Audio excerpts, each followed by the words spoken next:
remember the service. Will you please state your name and where you live? My name is Sam Shaw. I was raised at 10 3rd Street, Hoosick Falls, New York, and currently live at 30 River Street.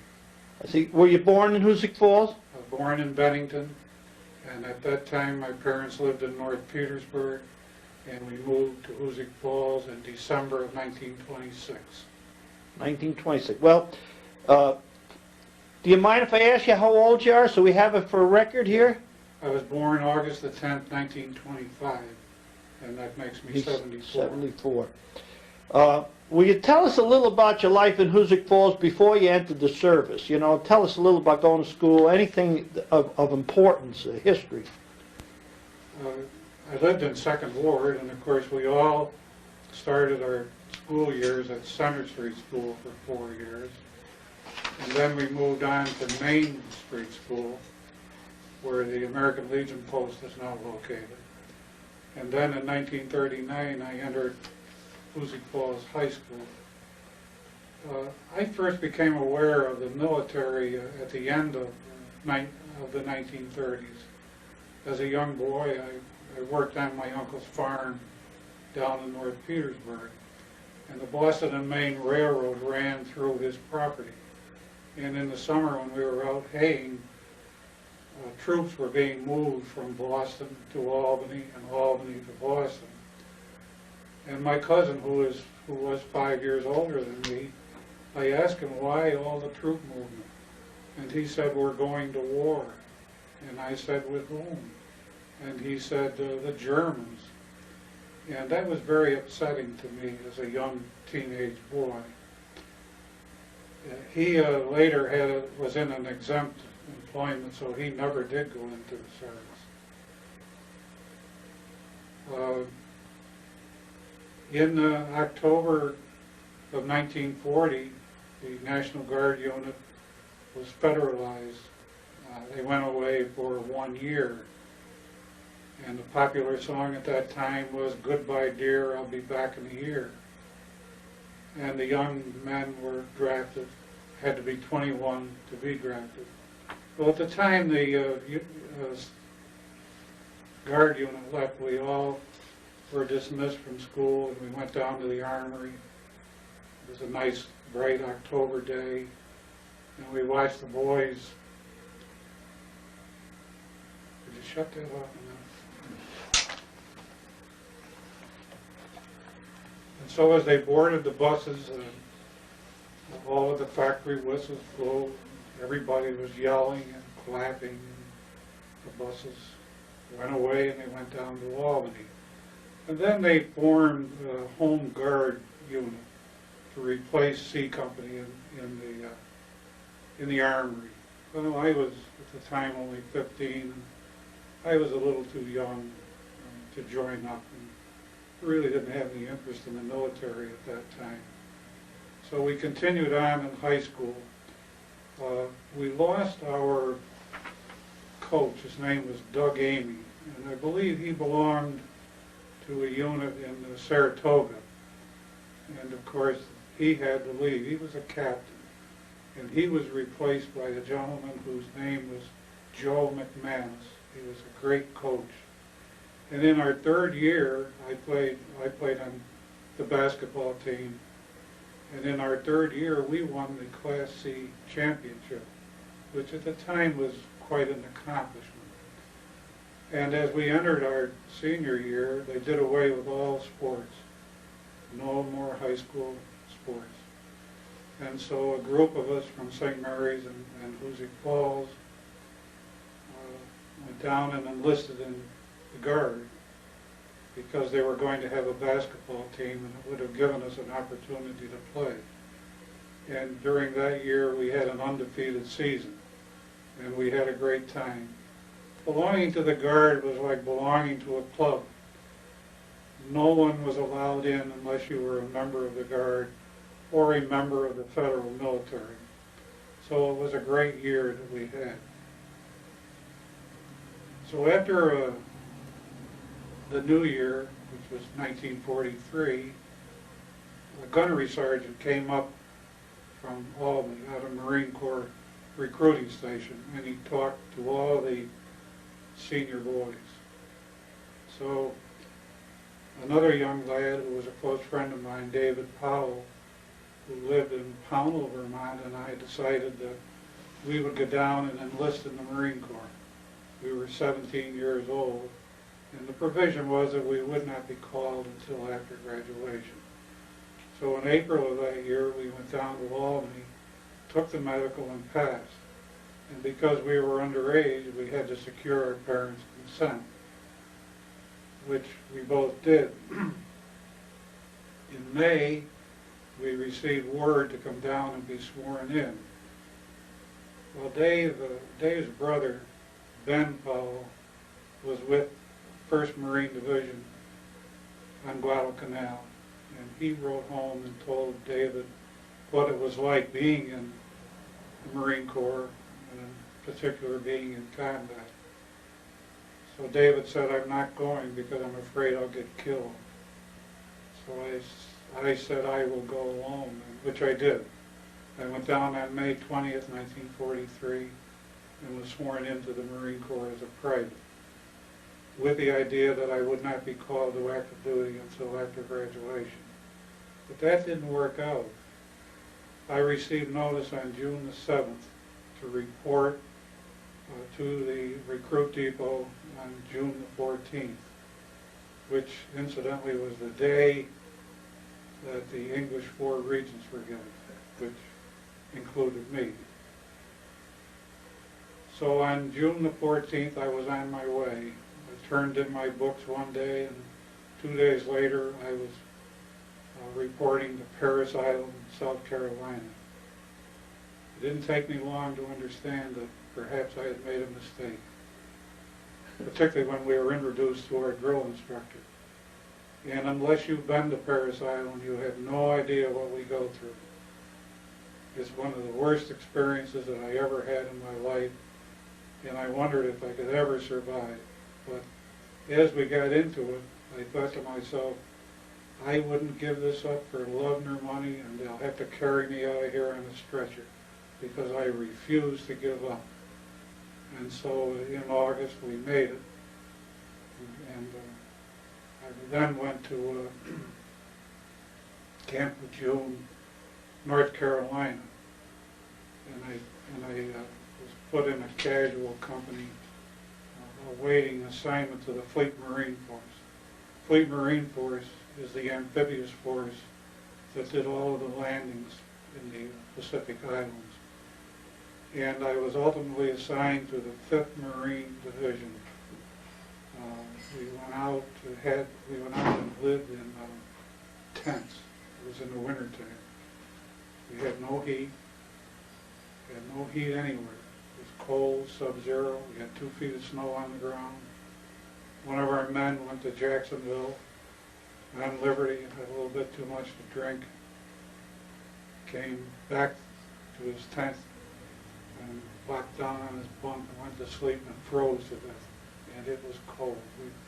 We went to bed with our clothing on, our overcoats. We lined the bunk with papers, and we stayed there until February of '44. And then we were taken to Camp Pendleton for our combat training. We remained there until August. Really was a nice base. We used to go on Liberty in Los Angeles. And of course, there are many stories you could tell about going on Liberty in the war years. I sailed for overseas on my 19th birthday. Great birthday present. We went aboard a ship called the American Legion, and we sailed for the island of Hawaii, Hilo, Hawaii. Of course, we didn't know where we were going because we were never told what we were going to do or where we were going. And we landed at Hilo, Hawaii, and went up on the mountain up near the volcano on what is known as Parker Ranch. It's a huge cattle ranch that the government took over. And we had firing ranges up there, and we trained and did all of our maneuvers up there, and on January 1st of 1945, we came back down to Hilo and went aboard a ship. It was an AKA, which is basically a cargo ship. And we were the last ones on board, and there wasn't any more room. So we had to sleep on cots up under the forward hatch, which really was a good deal in that area. We sailed for Pearl Harbor, and we remained there for 2 weeks. It took quite a while to get everybody together because we later found out there were 3 divisions where we were going. We were there, the 5th, and the 4th Marine Division was on the island of Maui, which we didn't know that they were there. And then the 3rd Marine Division, I believe they were on Guam. So we remained in Pearl Harbor for 2 weeks, and then we sailed out, and the next thing we pulled into Saipan. The local company fought a great battle on Saipan. In July of 1944, we lost several of our prominent citizens and quite a few wounded. Tinian was another island which was just 2 or 3 miles across from Saipan. And this is where the B-29 bombers flew out of as they flew over Japan. In fact, the plane dropping the bomb on Nagasaki and Hiroshima flew out of Tinian, and it had a tremendously long runway. We sailed out of there and then went to Eniwetok, the island of Eniwetok, which is a very small island. And there, our commanding officers picked up our final orders. We sailed out of there, and after 3 or 4 days, we were called topside, and they opened the orders. No one knew where we were going up to that point. And they exposed the island of Iwo Jima, which has become very famous, particularly to the Marines.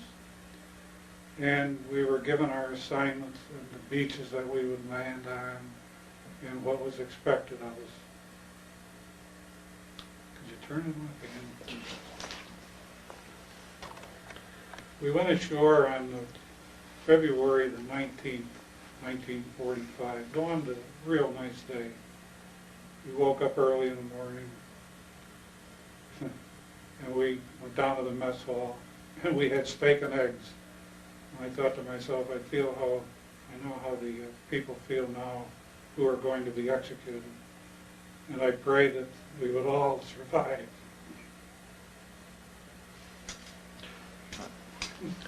Why don't you just... I believe it was on D+4 that 28th Regiment, which was a part of our division, was assigned to take Mount Suribachi.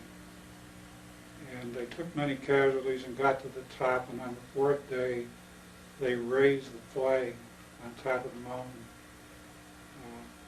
The picture has become, I think, world famous. Everybody recognizes it as the Marines raising the flag on Mount Suribachi. It was a great sight to see the colors flying up there. And we remained on the island until the end of March, and then we came off. We had taken 7,000 killed and 12,000 wounded at 19,000 casualties. And we sailed back, and again, they didn't tell us where we were going. And as we crossed the international date line, we had 2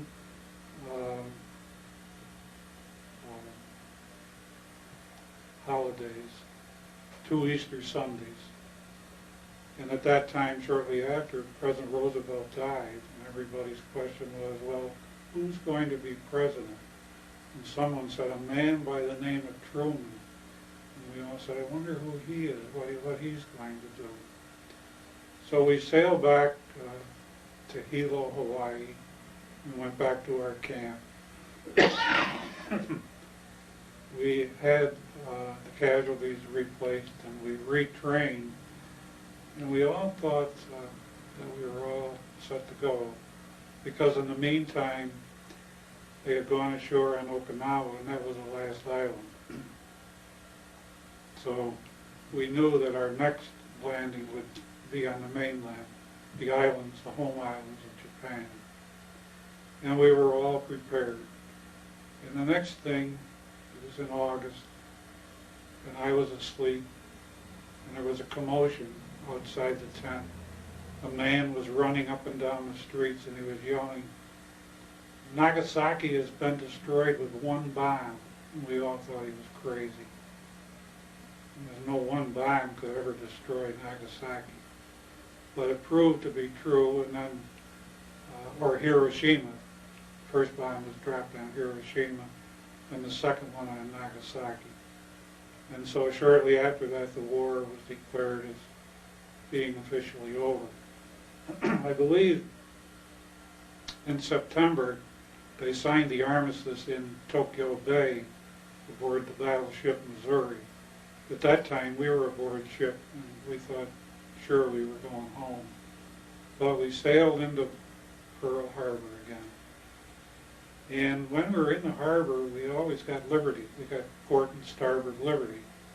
So a friend and I, we went ashore, and we went to a place called the Breakers. It was a naval slap shoot where you could buy beer. And so we were coming back to the ship, and we were right there on Waikiki Beach, and 6 Hawaiian boys drove by in a rumble seat vehicle, and they stopped and they said, "Hey, Marines, you want to fight?" And my friend says, "Sure." And they jumped out. There were 6 of them and 2 of us, and they held us and beat us very severely. There was a military policeman who came by on a motorcycle, and he wanted to put us down in the brig in downtown Honolulu. But there was an elderly gentleman who was seated in a park across the way, and he came over and told him we were minding our own business. So they let us go. And we came back aboard ship, and a few days later we sailed, and again we didn't know where we were going. And we landed around the 3rd week of September in Sasebo, Japan. And we pulled into the harbor, and we went topside to get our boat assignments. And I was told that I would be assigned to the commanding officer's boat, and that he wanted to be the first boat ashore, which I didn't think too much of, because we had no idea how we were going to be received. So we did, and he said that when the ramp goes down, get off the landing boat and find some place to hide, which we all did. And we perused around the area, and we didn't find anybody. And we never had a bit of trouble with any of the Japanese. And then we moved on in to Sasebo. It was a city of 1 million or so people. In the entire downtown area, there was not a building left standing, except right in the middle of the city, there was a smokestack. And this had all been done with fire bombs, not a building left standing.